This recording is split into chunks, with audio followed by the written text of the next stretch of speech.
So many of Missouri's problems offensively can be explained by just one snap, and it was the safety that Missouri took late in the fourth quarter. So I want to tell you all about that and more from my film study coming up right now on Locked On Mizzou. You are Locked On Mizzou, your daily podcast on the Missouri Tigers, part of the Locked On Podcast Network, your team every day.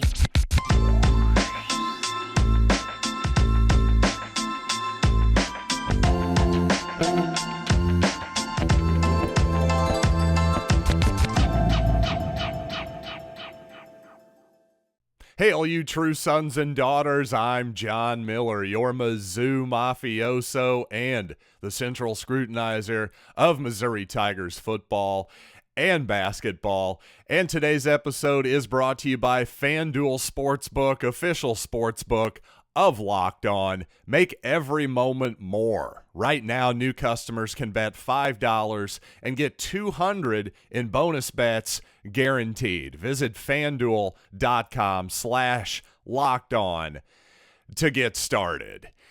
And I want to get started today by breaking down, again, as I said here at the top, the safety that Brady Cook and the Tigers took late in the fourth quarter. A really crucial play that could have gone very, very badly for the Tigers. No question about that. So let's actually pull up that play here in just a minute. But first, I do want to say that one thing, when you actually break down football film, you actually jump into the tape, one thing you realize is just how much you actually miss when you're sitting there in the stands or watching on your television. And even after an hour and a half of me looking at every snap in detail that I could, there's still so much more that I didn't see. I didn't break down the interior defensive linemen for Missouri, for instance. Just so much happening in each and every snap of football. It just makes you kind of get a little humble and realize, gee, there's a lot about this game that I don't know and still have to learn. But having said all that, I do have some thoughts. I know you can't believe it, right? John Miller has thoughts about Missouri football. But I really believe that this one snap here, and I'm going to bring it up for you here for those of you on YouTube, this explains so much, because not only does Missouri need to block better, Brady Cook needs to get the ball out of his hands more quickly, and I also think Missouri's got to be much more aggressive, especially in terms of attacking the seams of the defense. That is just something that Missouri over and over again seemed to refuse to do in this particular football game. For instance, look at this play pre-snap here. Obviously, Missouri pretty far back in its own territory here at about the 15. It's 2nd and 8. They've got a 6-point lead with just over 6 minutes left in the ball game. Now, if you look here pre-snap, there is one safety in the middle of the field. He's about 12 yards deep. So, with how Missouri is lined up here, you got Luther Burden on the left side in the slot. If he just simply runs a 85-yard dash to the end zone down the middle of the field, he is going to put a massive, massive burden, no pun intended, on this Blue Raider defense. Honestly, it's going to be hard, based on how they're lined up, for any one defender to turn and run with him successfully. Same thing with Theo Wease, by the way, on the right side here. Same deal. He's got one defender over here, and as we'll roll the play forward here, you see Mookie Cooper goes in motion, takes his man with him. So indeed, Wease on the right side of the field has an absolute one-on-one matchup. And you'll notice here, Wease immediately wins off the line. So if I actually turned on the sound here of this particular play, you would hear me going after about 2 seconds, throw it deep, throw it deep, throw it deep. And that's the reason for that. But there's a problem, and it's the Missouri protection, as you might have imagined. Now, 74 here, I believe that's Cameron Johnson. He's immediately beaten by the 3 technique here.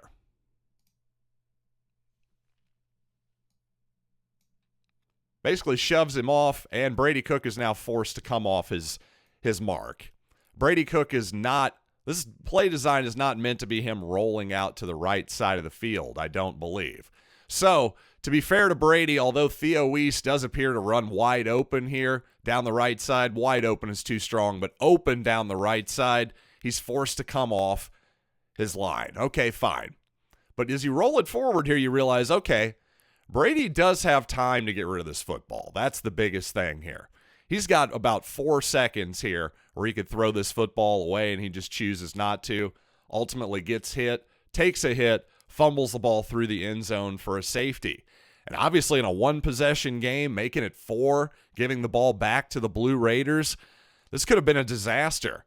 And as you can see here, Brady Cook does have Luther Burden coming open over the middle of the field. He can throw him the football. He can throw it right into the dirt at Cody Schrader's feet if he wants to. But, that's the thing. Cameron Johnson messes up here with a bad block. I'll give you that. He gets beaten by 57, forces Brady Cook to flush the pocket. But at the same time here, I'm just going to let it roll back here in real time. Count it. 1, 2, 3, 4. That ball's just got to come out. That's every bit as much on Cook as it is Cameron Johnson. But again, if you look at this play pre-snap, over and over again you see opportunities for Missouri to attack the seams, to attack the boundary of the field with receivers, and they just don't do it. And that's frankly disappointing. It's something that Missouri's got to take a look at. It's a part of the field that they don't attack. And going back and watching the film here, it made me realize it's definitely not just the tight ends. It's everyone on this Missouri offense. The slot players, well, like Burden, as much as he gets the ball, more often than not, it's close to the line of the scrimmage and not down the field. And to show you even better what I'm talking about here in terms of attacking the seams, well, I actually have to go to a Middle Tennessee offensive snap because, again, Missouri just did not over and over again attempt to attack the seams. Well, this is exactly what I'm talking about here for Middle Tennessee. Look at number 9 here. Let's zoom in on him on my screen if I can. There we go. He's basically one-on-one here pre-snap with Joseph Charleston, number 28. But what really happens here is that Missouri is in a zone. Missouri played a lot more zone than maybe I've seen you would expect in recent years. Nothing necessarily wrong about playing zone, a little more zone, by the way. Maybe Missouri trying some stuff out. But just in the past, it's been a lot of single high, just man-to-man cover one kind of aggressive press coverage defense. Well, here on I believe this is a third long play. Let's see. Let me back it up. Can we get it? 3rd down and 6 here for Middle Tennessee. As you can see at the snap here, since this is a zone, well, Tyron Hopper, he has to immediately start running with number 9 here, who's a problem for Missouri in this football game. One reason why you saw Ennis Rakestraw move inside a lot in the fourth quarter was to counteract this young man. So my point is, when you have this guy just run a straight sprint down the middle of the field, you put number 8 there, Tyron Hopper, who's an excellent middle linebacker, by the way. But outside of maybe San Francisco 49ers great Fred Warner, there's not a whole lot of middle linebackers that can run with a wide receiver with a free release like that down the middle of the field. I mean, Hopper even turns around and recognizes this pretty quickly, but this is obviously a perfect throw by Nicholas Vattiato. Gets him deep down into the red zone here. They're nearly midfield down to the 5-yard line here. And by the way, for all the talk of Brady Cook's arm strength, this is the type of ball that doesn't require an incredible amount of arm strength. It requires anticipation and it requires touch. Brady can anticipate when he has a clean pocket and when the ball comes out on time. And that's another good part, again, another good element of these seam routes, in my opinion, is that the ball can come out quickly and on time by their very nature, and because the ball doesn't have to travel all the way across the field to the out-of-bounds boundary, well, you don't need as strong of an arm. So these types of plays actually fit Brady Cook's game quite well. If I'm Eli Drinkwitz, I'm mad at myself for not attacking the seams nearly enough.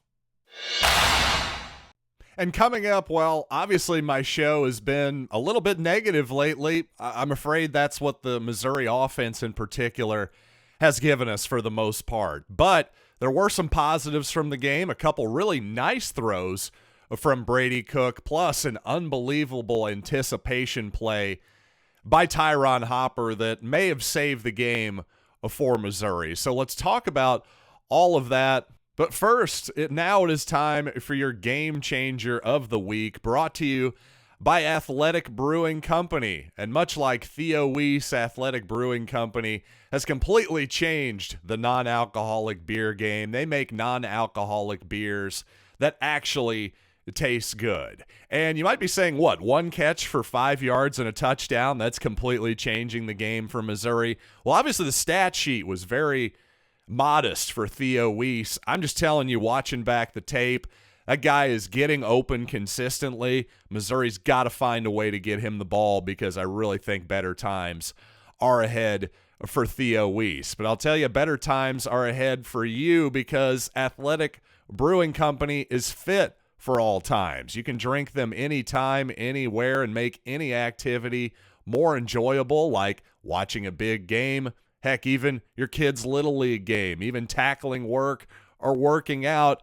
because we're talking about non-alcoholic brews here, folks. So you can find Athletic Brewing Company's non-alcoholic brews at a store near you or buy online at athleticbrewing.com. First-time customers can use code LOCKEDON to get 15% off your first online order. That's LOCKEDON at checkout for 15% off at athleticbrewing.com.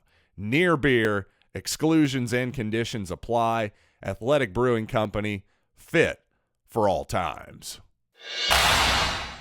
Well, if you're like me and you're tired of college football morning shows that seem to want to make you cry with feature stories, let's get back to football talk with college football kickoff live. Each Friday, Locked On will go live from 10 a.m. to noon Central on this Locked On YouTube channel and all the others as well. College football kickoff live, covering the playoffs, rivalries, and going in depth with all our hosts like only we can, covering our teams every day. Find Locked On College Football kickoff live every Friday from 10 a.m. to noon on any Locked On College YouTube channel. I promise you won't want to miss it.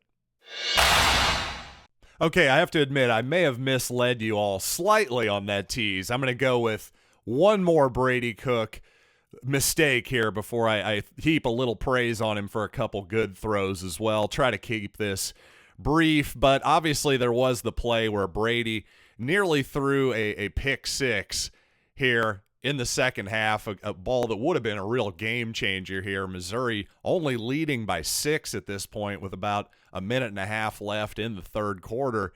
You know, this is just frankly a terrible throw and a terrible decision on every level by Brady Cook. He's just assuming too much here that the outside receiver, well, 31's playing off of him, but since 28 doesn't really have anybody to cover over here, he sort of comes out of his hook zone, his flat zone, whatever it is here, and keeps going deeper and deeper and deeper and completely gums up the works here. And the deal is, Brady Cook looks to the left side this entire time here, so there's no way he shouldn't see this coming. You know, that's just way too... He's just assuming that he can get the ball past 28 there. Well, if that's the case, that ball needs to come out quicker and with more zip on it, and I just don't see that decision whatsoever from Cook at all. That's a terrible pass, and if he just looks to the other side of the field, you know, he may have much better options, it would seem to me. Now, a lot of people will say this deep ball here to Luther Burden is underthrown, and to some extent they have a point. And maybe, hey, this shows some of the limits of Brady Cook's arm strength. But I got to say, I'm completely okay with this throw one-on-one. Again, I realize Cook does not have the Patrick Mahomes or Sam Horn or even Jake Garcia type of right arm, but this is a fine throw, in my opinion. Where I worry about Brady Cook's arm more is that previous play that I just showed you on balls that are thrown to the outside, on out-breaking routes, that type of deal, intermediate balls, that type of thing. Because Well, those are the type of balls that can get intercepted and run back a long ways too. If this ball happens to get intercepted, well, that's essentially an arm punt. And on the idea of, well, the odds of being intercepted there, listen, I'll take Theo Wease, I'll take Luther Burden right here, jumping up one-on-one most of the time and feeling like they're not going to get the ball intercepted at the very least. So, again, there were plenty of opportunities for Missouri to take one-on-one shots downfield just like this. At times, the protection definitely didn't hold up well enough. But I think more often than not, it was Missouri just being content to run other types of plays. And, I just think Missouri has got to be more aggressive no matter who you think the quarterback should be. Regardless, if we can't take advantage of those seam routes because of Brady Cook's physical limitations, well, then we probably do have to think about getting Sam Horn or another quarterback in there. But to me, on this type of ball, Brady Cook has enough of an arm. I think he's got enough of it on those seam balls too. I'm more worried about actually, ironically, a little bit, like the 10-yard intermediate stuff to the outside. That's where I think the arm strength is more of a concern. And coming up, I do want to talk a little bit about the Tiger defense's performance this past week, including just an excellent play by Tyron Hopper in a key moment that was really all about the little things, which can obviously make all the difference in the world in the game of football. So let's give some credit, a nice, smart play by a really smart veteran player in Tyron Hopper. But first, I want to tell you about FanDuel, and you got to get ready for the NFL season. Week 1 just about to wrap up here on Monday night. We'll get ready for it all the rest of the season with incredible offers from FanDuel, America's #1 sports book. Right now, new customers can get $5 when you bet $5, you get $200 in bonus bets guaranteed. Plus, all customers who bet $5 will get $100 off NFL Sunday Ticket from YouTube and YouTube TV. Now is the best time to join FanDuel. The app is easy to use, and you can bet on everything from spreads to player props and more. So visit FanDuel.com/LockedOn and kick off the NFL season with an offer you won't want to miss. FanDuel, official partner of the NFL. So for all the talk of Missouri's discouraging offense so far here the first 2 weeks of the season, of course the defense and their usual stellar performance has been somewhat overlooked. And while Middle Tennessee did have some success at times against the Missouri defense, looking back on it, there wasn't a lot of stuff where I was going, boy, we really got burnt there.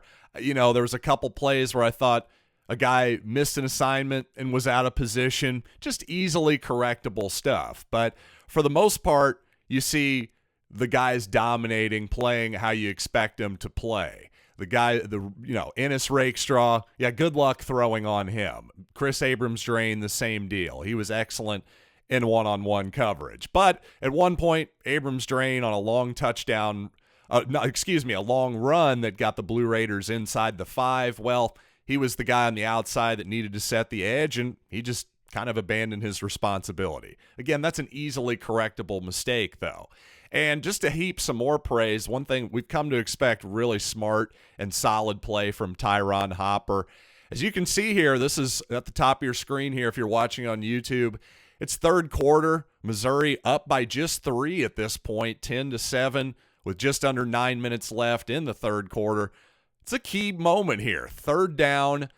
Now you see number 8 here, Tyron Hopper. I'm just going to zoom in on him quickly. This is before the snap.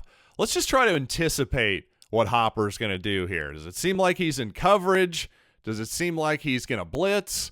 Well, considering how often these days teams use dummy counts and dummy claps, Missouri claps on every snap now. A lot of times they'll just do the fake clap to try to get you a linebacker, a safety to commit. Well, no commitment here from Tyron Hopper. I would not like to play poker with this young man because he is not indicating anything whatsoever. And actually, because of this jet sweep action here, he has a really good idea of when they're going to snap this football. And with his timing here, well, Again, I was talking about indication. Well, the offensive line for MTSU had no indication that he was going to blitz whatsoever, and he comes wide open through the middle of this offensive line. What happens? Knocks Vettiato off his spot. Vettiato, a pretty good player, by the way, as I said, leading into the ball game. But, you know, as mobile as he is, Tyron Hopper's a really good blitzer, and he's not going to outrun him. So what happens? Knocks him off his spot, forces him to throw to no one in particular. That was just desperation there, making him throw that ball a lot more quickly than he wanted to. So I did just want to point out some positives here today. Obviously, there were a lot of negatives for the Missouri offense. I think some of this stuff is fixable, though. Again, attack the seams, number one. And number two, I think if you're Missouri, run more play action type plays on first and second down. That really is kind of a cheat code for just about any offense, especially, again, it's 2nd and 5. Please run more play action fakes. I'm not talking about 2nd and 20 necessarily, but just forcing the defense to defend more of the field and just think about the middle of the field more, make the linebackers question what they're doing. But regardless, I'm just telling you statistically, play action fakes, regardless if you're running the football or not, is one of the easiest ways to actually move the football through the air if you can just protect it long enough. There's the question, I guess, if you're Missouri. So a lot of questions still to be answered, but hey, hopefully we can at least try to answer some more of them as the week continues here on Locked On Mizzou. And I got to get moving on my Kansas State homework as well. Got to talk about the Wildcats. Tigers just under a touchdown underdog as we speak here. 5.5's the last number I saw over at FanDuel Sportsbook. So plenty to get to. Missouri, Kansas State, biggest game for the Tigers in a while here on Saturday. So let's talk about it all coming up this week right here on Locked On Mizzou.